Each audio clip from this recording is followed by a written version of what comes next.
Eu quero explorar com vocês essa figura rara, essa figura única do mundo da matemática. É claro que vocês sabem que o maior dos três lados de um triângulo retângulo se chama hipotenusa e os dois lados menores se chamam catetos. Se não sabem, agora lembraram, porque isso a gente aprende bem cedo lá no ensino fundamental. Mas não é sobre isso que eu quero falar sobre as três primeiras coisas que vocês não podem se dar ao luxo de não saber. Toda vez que vocês virem por aí um triângulo retângulo, lembrem que vale, sempre vale, o teorema de Pitágoras, o quadrado da medida da hipotenusa é igual a soma dos quadrados das medidas dos catetos. Em segundo lugar, saiba também que o perímetro do triângulo retângulo é igual à soma das medidas da hipotenusa com as medidas dos dois catetos A mais B mais C. A soma dos comprimentos dos segmentos de reta que servem como fronteira para o nosso polígono triangular. E em terceiro lugar, saibam também que se o triângulo retângulo estiver apoiado sobre um cateto, como eu fiz a gentileza de apresentar esse triângulo retângulo para vocês, esse cateto sobre o qual o triângulo retângulo está apoiado vai fazer o papel de base do nosso triângulo. E automaticamente o outro cateto, o cateto B, que vocês estão observando aqui comigo, vai fazer o papel de altura, porque a altura e a base sempre formam 90 graus uma em relação à outra. Como os catetos de um triângulo naturalmente formam 90 graus entre si, é sempre conveniente usar um cateto como base para que naturalmente o outro cateto passe a fazer o papel de altura. Se esse mesmo triângulo girasse 90 graus para a direita e ficasse, portanto, apoiado sobre o cateto B, automaticamente o cateto C passaria a exercer o papel de altura. E daí o reforço, digamos assim, da conveniência de nós apoiarmos um triângulo retângulo sobre um dos seus catetos, o que nos permite calcular a área de uma maneira muito rápida. Basta multiplicar o comprimento dos catetos e dividir o resultado por 2. Como vocês estão vendo aqui no meu exemplo, BC sobre 2 ou CB sobre 2, tanto faz. Vocês é que vão decidir como realizar essa multiplicação, porque afinal de contas a ordem dos fatores não vai alterar o produto. Porém, muito importante, nem sempre o triângulo retângulo vem assim bonitaço de fábrica. É muito comum, infelizmente eu diria. Quem propõe questões envolvendo o triângulo retângulo ter a infeliz ideia de girar o triângulo retângulo e fazê-lo repousar sobre a hipotenusa. Isso devia ser proibido por lei, porque isso complica muito a vida de quem vai trabalhar com um triângulo retângulo. Dá uma olhada, vê se não é realmente um ingrediente complicador lamentável. No momento em que a gente apoia o triângulo retângulo conforme a proposta original sobre um cateto, o outro cateto passa a fazer o papel de altura. Se eu resolver apoiar o triângulo retângulo sobre a hipotenusa, porém, quem faz o papel de altura não é nem o cateto B e nem tampouco o cateto C. Para saber quem vai exercer o papel de altura, quem vai assumir esse papel, eu preciso desenhar um elemento a mais. Eu preciso partir do vértice em que os catetos se encontram, do vértice que acomoda o ângulo reto, e traçar a partir desse vértice um segmento perpendicular a minha hipotenusa. Segmento esse que a partir de agora eu passo a chamar de H e que atende pelo sugestivo nome de altura relativa à hipotenusa. Então, se de um lado eu tenho C como base e B como altura, do outro lado, a partir de agora, eu tenho A como base e H como altura. O triângulo, porém, é o mesmo. E eu faço questão de frisar. Estamos falando do mesmo triângulo. Se o triângulo é o mesmo, pensem comigo por um instante. Caso eu queira calcular a área do triângulo da esquerda, eu não posso fazer B vezes C sobre 2, base vezes altura sobre 2? Posso. E se eu quiser, ao invés disso, usar o triângulo da direita como referência? Lembrando sempre que é o mesmo triângulo. Eu vou dizer que essa mesma área vai ser o produto da hipotenusa pela altura relativa dividido por 2.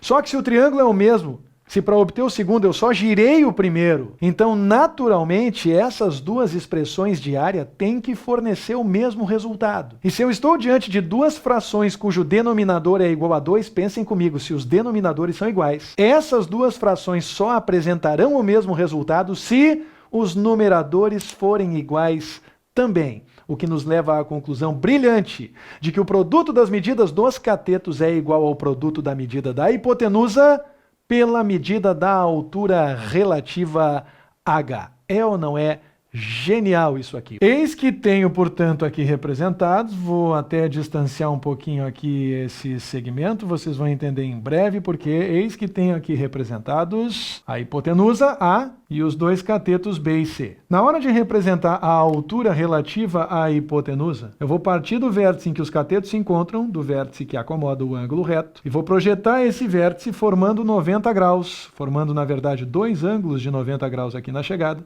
em relação à hipotenusa A. Esse segmento pontilhado a gente já negociou, a gente vai chamar de H, a altura relativa à hipotenusa, e a gente sabe que o produto BC é igual ao produto AH. Importante, porém, agora é vocês perceberem que essa altura H, quando se projeta sobre a hipotenusa, ela determina nessa hipotenusa um ponto. Esse ponto é muito importante porque ele segmenta, ele divide a hipotenusa em dois segmentos de reta, que são extremamente importantes para aplicações mais aprofundadas, mais densas de triângulo retângulo. Esses dois segmentos, eles normalmente recebem nomes de acordo com a proximidade, em ordem alfabética também. Por exemplo, se aqui eu representei B e C, eu vou representar respectivamente o pequeno segmento aqui da esquerda mais próximo de B como M, e o segundo segmento aqui da direita mais próximo de C como N. Esses dois segmentos, M e N, são chamados de projeções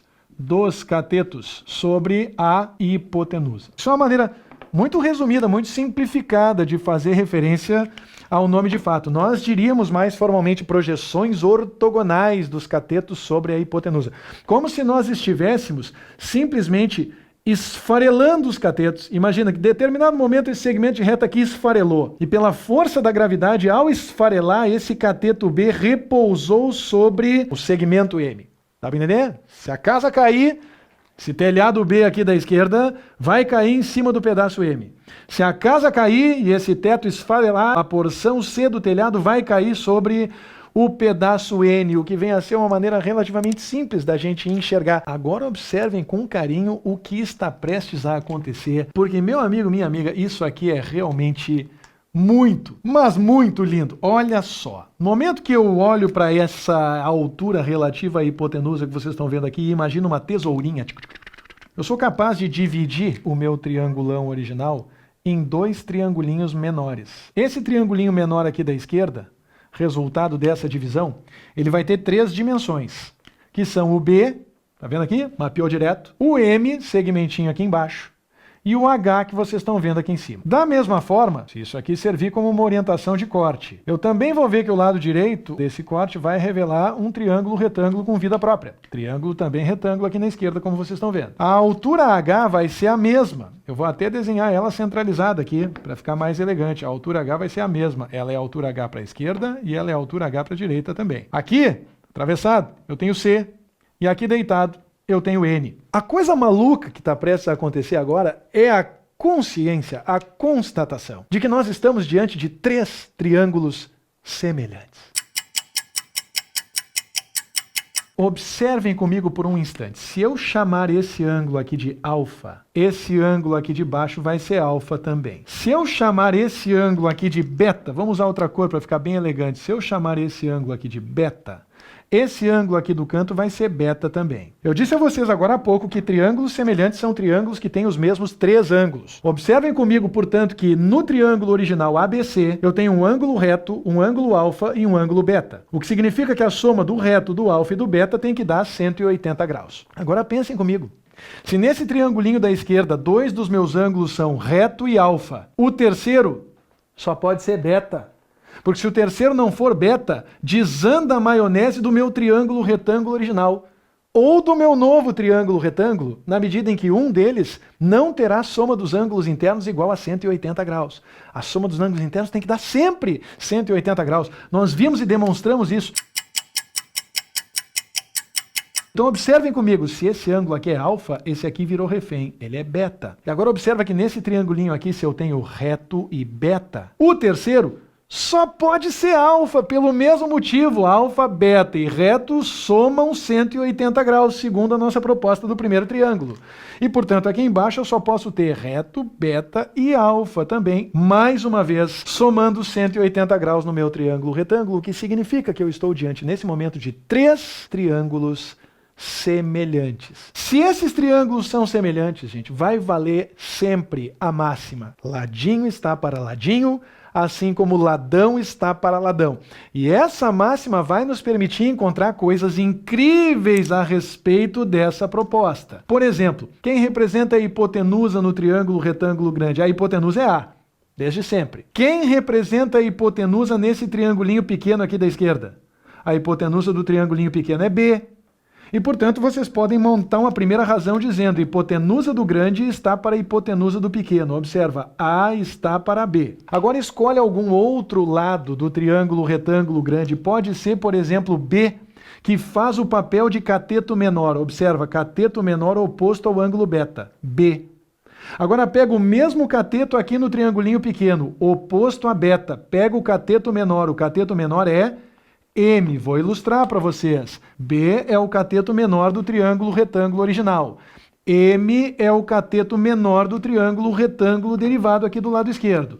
E, consequentemente, se a primeira razão que vocês construíram foi hipotenusa está para hipotenusa, A está para B, a segunda razão que vocês vão construir vai ser cateto menor está para cateto menor, ou seja, B está para M. Vocês observam que vocês não estão fazendo nada de novo, nada de brilhante e mirabolante. Vocês estão simplesmente utilizando as razões que vocês sabem que valem por se tratarem de triângulos semelhantes. Se isso for verdade, e nós multiplicarmos em cruz, A vezes M vai dar o mesmo resultado que B vezes B. E vocês fatalmente vão concluir comigo que B ao quadrado é igual a A vezes M. Observem. B ao quadrado igual a A vezes M. Em outras palavras, o quadrado do cateto é igual ao produto da hipotenusa pela sua projeção. Eu sempre faço questão de destacar isso aqui. Observa. O quadrado do cateto, B, é igual ao produto da sua projeção pela hipotenusa. Acompanhou? B ao quadrado é igual a M vezes A, ou A vezes M, como vocês estão vendo aqui do lado esquerdo. A gente também pode usar semelhanças de triângulos, e eu vou deixar para vocês a proposta de demonstração, para revelar outras duas relações a partir de movimentos semelhantes a esse. A primeira das duas relações, C ao quadrado é igual a A vezes N. Vocês vejam que não muda muito em paralelo à nossa relação anterior. O quadrado do cateto é igual a projeção vezes a hipotenusa. De novo, o quadrado do cateto C é igual a projeção vezes a hipotenusa. Então, C ao quadrado é igual a N vezes A. C ao quadrado é igual a A vezes N. E ainda vocês também podem tirar de lambuja uma terceira relação, com base em semelhança aqui, que vai afirmar que o quadrado da altura relativa a H ao quadrado é igual ao produto das duas projeções. H ao quadrado é igual a M vezes N. Mas é muito controverso, na prática, se vocês precisam dessas duas relações para determinar todos os elementos lineares do triângulo. Eu explico. Percebe como é simples? Se eu conheço os catetos B e C, por exemplo, eu posso usar Pitágoras para determinar a hipotenusa. Uma vez determinada a hipotenusa, eu posso usar essa relação BC igual a AH para determinar a medida da altura relativa. Então, nesse momento, eu já terei B, C, A e a altura relativa. Uma vez determinada a altura relativa, eu posso usar a primeira dessas relações, por exemplo, B ao quadrado é igual a AM, conhecendo B, conhecendo A, para determinar o tamanho da primeira projeção. E agora pensa comigo, se nós temos a primeira projeção e também temos a hipotenusa, nós podemos determinar a segunda projeção mais rápido e mais fácil do que por intermédio dessas outras duas relações. Vocês podem simplesmente observar comigo que a soma M mais N é igual à hipotenusa. E, portanto, a segunda projeção N vai ser nada mais, nada menos do que a hipotenusa menos a primeira. Se a hipotenusa é 10, a primeira projeção é 3, a segunda projeção vai ser 10 menos 3, que dá 7. Me parece bem lógico, isso bem intuitiva, essa movimentação.